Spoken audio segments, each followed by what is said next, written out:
कि आदिवासी नायकों को गैर आदिवासियों ने क्लेम करना शुरू कर दिया। राणा पुंजा भील को राजपूत बता दिया गया। वीर नारायण सिंह छत्तीसगढ़ के जो पहले आंदोलनकारी हैं, गौंड समाज से आते हैं, बिंजवार समाज से आते हैं, उन्हें राजपूत बता दिया गया। महारानी दुर्गावती को राजपूत बता दिया गया। ऐसे बहुत सारे नायक हैं जिनके ऊपर किसी दूसरे ने अपना क्लेम कर लिया। किसी के नाम के आगे अगर ठाकुर लिखा हुआ था, सबने मान लिया कि यह तो राजपूत ही है। कोई अगर राजा है तो यह भी मान लिया गया कि यह तो राजपूत ही होगा। जबकि इस देश में आजादी के समय तक आदिवासियों के अपने राज्य रहे हैं। पिछले सालों में इतिहास को नए सिरे से संग लिखने की कोशिश कर रहा है। आरएसएस के लोग लगातार इस काम में बखूबी आगे बढ़ रहे हैं। उन्होंने बिरसा मुंडा को लेकर के एक नई मुहिम छेड़ी हुई है। बिरसा मुंडा का जो पूरा का पूरा धर्म का जो आइडिया था, उसे बिरसाइत कहा गया। आरएसएस ने उसे वैष्णव कह दिया। जिसके पास भी ये जिम्मेदारियां थी, उन्होंने या तो किसी खास व्यक्ति के इर्द गिर्द इतिहास लिखने की कोशिश की या किसी खास विचारधारा को ध्यान में रख करके इतिहास लिखने की कोशिश की। लेकिन उन सब में आदिवासी वहां पर नदारद था। और इसीलिए मुझे लगा कि मुझे अपने पुरखों की विरासत को दर्ज करना चाहिए, क्योंकि अगर मैं नहीं लिखूंगा तो और कौन है जो लिखेगा। नाइजीरियन साहित्यकार हैं चिनुआ अचेबे साहब। 1994 में एक पेरिस रिव्यू करके एक पत्रिका आती थी, उसको इंटरव्यू देते हुए अपनी एक बात कहते हैं। वो कहते हैं कि जब तक शेरों के अपने इतिहासकार नहीं होंगे, तब तक शिकार के इतिहास में किसी दूसरे की वीर गाथाएं गाई जाती रहेंगी। आदिवासी समाज के जब तक खुद के अपने इतिहासकार नहीं होंगे, तब तक कोई और ही उनके बारे में उनकी गाथाएं गाता रहेगा और अपने अपने तरीके से गाता रहेगा। शुक्रिया खुशबू। जो साथी यहां पर मौजूद हैं, उन सबको मेरा जोहार। जो साथी अभी हॉल के बाहर हैं और जो अभी रास्ते में हैं, उन सबको मैं अपने सलाम कहते हुए अपनी बात को शुरू करता हूं। साथियों, ये किताब दरअसल एक सवाल से शुरू हुई। एक सवाल जो पिछले 20-22 सालों से इतिहास पढ़ते हुए मैंने महसूस किया। और वो सवाल ये था कि इतिहास को जब कभी हमने पढ़ने की कोशिश की, चाहे वो स्कूल की किताबों में मौजूद हो, चाहे वो विश्वविद्यालयों के सिलेबस में मौजूद हो, या फिर अलग अलग जगहों पर मौजूद हो, वहां मैंने एक चीज पाई कि आदिवासी वहां से गायब था। और ऐसा नहीं है कि किसी एक खास समूह के साथ ये हो रहा हो, ये पूरे देश के तमाम आदिवासियों के साथ ये चीज महसूस की गई। जहां कहीं भी दर्ज था, उसे ऐसा भी हिस्सा नहीं था कि किसी हाशिए पर वो मिल जाए। वो हाशिए से भी बाहर पर कहीं पर था। और ये कहकर के उसे खारिज करने की कोशिश हुई कि ये पूरा का पूरा समाज जो है, इसके पास कोई लिखित एविडेंस नहीं है, कोई लिखित सबूत नहीं है, इसके पास अपनी कोई परंपरा नहीं है। और इन्हीं लाइनों पर कहते हुए उसे खारिज कर दिया गया, उसे एकदम से इग्नोर किया गया। मैंने 15 अगस्त के नारे देखे, सुने, मैंने 26 जनवरी पे लगने वाले नारों को भी सुना, और मैंने महसूस किया कि उन नारों में भी हमारे जो पुरखे हैं उनका कोई वजूद नहीं है। उसके साथ साथ कुछ किताबें पिछले सालों में आई, बहुत पॉपुलर हुई। उन किताबों के टाइटल्स कुछ ऐसे थे कि आधुनिक राष्ट्र निर्माता, makers of modern India, incarnations. एक किताब है इनकारनेशंस, सुनील खिल्लानी साहब ने लिखी, बहुत अच्छी किताब है। महात्मा तथागत बुद्ध से लेकर के धीरूभाई अंबानी तक का उसमें जिक्र है, लेकिन उसमें आदिवासी नहीं है। मेकर्स ऑफ मॉडर्न इंडिया लिखी गई, रामचंद्र गुहा साहब की किताब है, बहुत अच्छी किताब है, लेकिन आदिवासी उसमें भी नहीं है। उन्होंने आदिवासियों की जगह एक यूरोपियन व्यक्ति को जगह दी, बैरियर एल्विन साहब को, क्योंकि उनका काम था उस इलाकों में। लेकिन उन्हें कोई एक आदिवासी नहीं मिला जिसे वो अपनी किताब में जगह दे सके। और ये ऐसा नहीं था कि ये पहली बार ऐसा हो रहा था। इतिहास लिखने की जिन लोगों के ऊपर जिम्मेदारियां थी, उन लोगों ने भी वो काम ईमानदारी से नहीं किया। जिसके पास भी ये जिम्मेदारियां थी, उन्होंने या तो किसी खास व्यक्ति के इर्द गिर्द इतिहास लिखने की कोशिश की, या किसी खास विचारधारा को ध्यान में रख करके इतिहास लिखने की कोशिश की। लेकिन उन सब में आदिवासी वहां पर नदारद था। और इसीलिए मुझे लगा कि मुझे अपने पुरखों की विरासत को दर्ज करना चाहिए, क्योंकि अगर मैं नहीं लिखूंगा तो और कौन है जो लिखेगा। नाइजीरियन साहित्यकार हैं चिनुआ अचेबे साहब। 1994 में एक पेरिस रिव्यू करके एक पत्रिका आती थी, उसको इंटरव्यू देते हुए अपनी एक बात कहते हैं।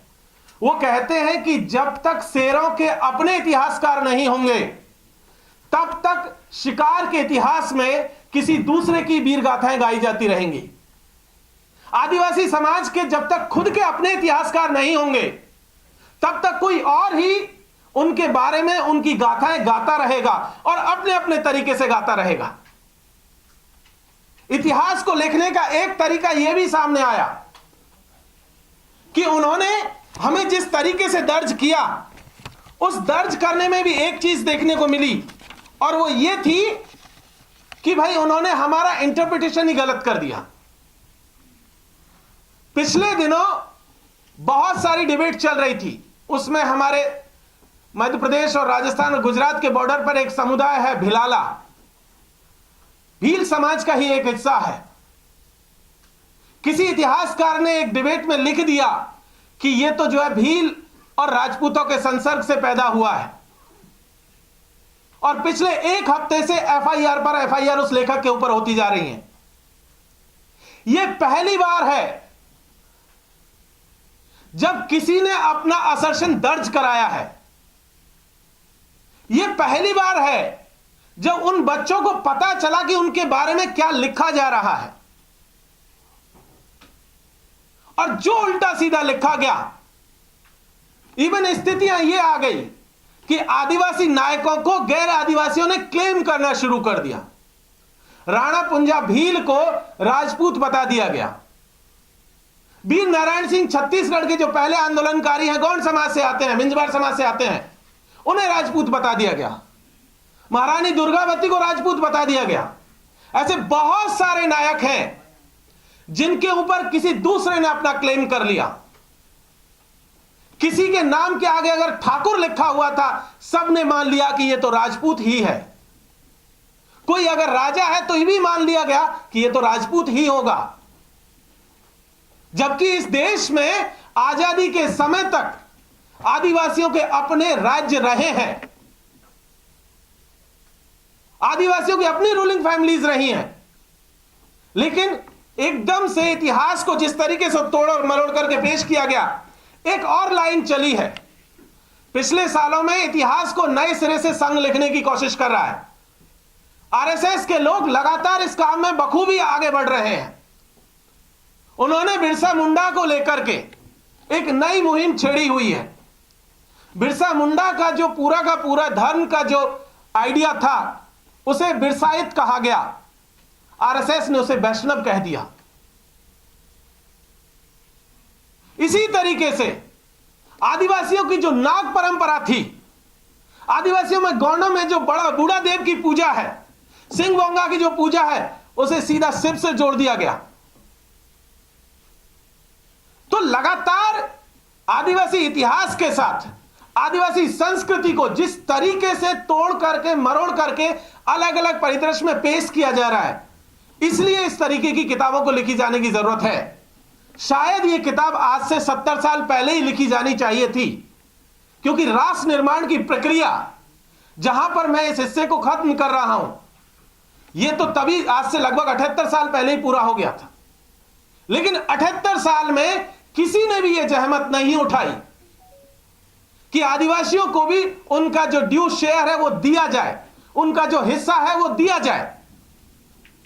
इतिहास की किताबों में लिखा गया कि मंगल पांडे आजादी का पहला नायक है, 1857 की लड़ाई पहली लड़ाई है, लेकिन उससे कोई 80 साल पहले तिलका मांझी इस लड़ाई को शुरू कर चुके थे। झारखंड और बिहार के हिस्से में भागलपुर और राजमहल और उसका जो हिस्सा है, वहां के पहाड़िया समुदाय के लोग, चुआड़ समुदाय के लोग इस लड़ाई को पहले ही शुरू कर चुके थे, लेकिन उन्हें वो हक नहीं दिया गया, उन्हें वो सम्मान भी नहीं दिया गया। और जहां वो लड़ाई चुआड़ विद्रोह से शुरू होती है, तिलका मांझी के वहां से शुरू होती है, और वो आजादी के 3 महीने पहले तक जो है कालीबाई भील अपनी उसी आजादी को देते हुए शहीद हो जाती है, अपने स्कूल को बचाते हुए। लेकिन कहीं पर भी उनका जिक्र नहीं है। किस तरीके से पूरे समाज को जो है क्रिमिनल बना दिया गया। क्राइम कोई भी करे, लेकिन पूरा समाज जिसे कह दिया गया तो ये तो अपराधी है, उसका हर पुरुष प्रतिदिन उसके नजदीकी थाने में अटेंडेंस देगा। उसका हर पुरुष अगर गांव से कहीं बाहर जाएगा तो उसे पुलिस थाने में अपनी सूचना देनी होगी। अगर कोई गेस्ट आएगा आपके गांव में तब भी आपको सूचना देनी होगी। यह पूरी की पूरी परंपरा रही। और एक चीज, अंग्रेजी हुकूमत के दौर में जिस तरीके से लूट और खसट चली, जिसके खिलाफ आदिवासियों ने पूरी बगावत शुरू की, चाहे जंगल की लूट हो, वन कानून बनाए गए, भू राजस्व वसूली के लिए कानून बनाए गए, और एक टर्म हम सब लोग आज की तारीख में बहुत अच्छे से सुनते हैं, वो है रूल ऑफ लॉ, कानून का शासन। किसका कानून? कौन सा कानून? तो कानून वो जिसे अंग्रेजों ने बनाया। किसके लिए बनाया? अंग्रेजों के लिए बनाया। तो वो जो कानून बना, वही कानून आज तक बदस्तूर जारी है। उसका एक एग्जांपल मैं आपको बताता हूं। 1927 का वन अधिनियम एक बात कहता है कि अगर आदिवासियों को या वन जो फॉरेस्ट एरियाज है उसमें रहने वाले तमाम लोगों को अगर जमीन पर पट्टा क्लेम करना है, जमीन पर मालिकाना हक क्लेम करना है, तो उसे लीगल डॉक्यूमेंट अपने सबमिट करने होंगे। और यह आजादी के पहले की बात है। सवाल यह है कि आदिवासी वो लीगल डॉक्यूमेंट लाए कहां से, और कौन सा डॉक्यूमेंट लीगल है, इसे तय कौन करेगा? वो तय करने वाले अंग्रेज। सारा कुछ उन्होंने तय किया, और ये लाइन आज तक हमारे वन कानूनों में मौजूद है। अगर आपको जिस जमीन पर आप रहते हैं, कानून में लिखा हुआ है कि सिर्फ इस लाइन पर आप जमीन पर मालिकाना हक क्लेम नहीं कर सकते हैं कि आप यहां रह रहे थे, कि आपके पुरखे यहां पर रह रहे थे, कि उनके पुरखे भी यहां पर रह रहे थे। इस लाइन पर आप जमीन पर मालिकाना हक क्लेम नहीं कर सकते हैं। उसके लिए लीगल डॉक्यूमेंट चाहिए आपको। यह आज तक मौजूद है। इसी के तहत पूरे एरिया को, फॉरेस्ट एरियाज को रिजर्व डिक्लेयर किया गया। किसी को और अलग अलग कैटेगरीज में बांटा गया और रिजर्व कह करके कहा गया कि आदिवासियों के जो जमीन है, आदिवासी जो है इस जंगल में रह रहे, इनसे जो है जंगली जानवरों को खतरा है, और यह कह करके उन्होंने शिकार के लिए अपने जंगल रिजर्व कर लिए। और आज भी वही स्थिति है। तो साथियों, उसके खिलाफ जो बगावत चली, वो बगावत का पूरा इतिहास को अगर हम लोग देखेंगे तो पता चलेगा कि आदिवासी इस देश में केवल अंग्रेजी हुकूमत के खिलाफ नहीं लड़ रहे थे, इस देश के सामंती व्यवस्था के खिलाफ भी लड़ रहे थे। इस देश के महाजन, व्यापारी, सूदखोर, लूटखोर और जितने भी गैर आदिवासी उन इलाकों में जाकर के आदिवासियों का लूट रहे थे, उन सब के खिलाफ लड़ रहे थे। और इसीलिए जयपाल सिंह मुंडा ने संविधान सभा में अपने भाषण में एक बात कही थी। वो कहते हैं कि हमारे लोगों का पूरा इतिहास गैर आदिवासियों के अंतहीन शोषण, उत्पीड़न और बेदखली को रोकने के लिए किए गए विद्रोहों का इतिहास है। तो साथियों, ये पूरी की पूरी जो परंपरा है जो आदिवासी पुरखों ने चलाई, वो परंपरा को इस बात को यहां पर कहने की जरूरत है कि ये लाइन जो तय होती है दिल्ली से, कि भाई जो दिल्ली में है, जो दिल्ली पहुंच सकता है, यह देश उसी का है, वही तय करेंगे कि इस देश का भविष्य क्या होगा। यहां से इस आयोजन का मकसद एक यह भी है कि हम ये कहें कि जो लोग दिल्ली नहीं पहुंच सकते हैं और जिनका इतिहास आप खुद नहीं लिख रहे हो, जिसकी संस्कृति को आप नष्ट करने पर तुले हुए हो, वो देश उन लोगों ने बनाया हुआ है। यह देश उन्हीं का देश है।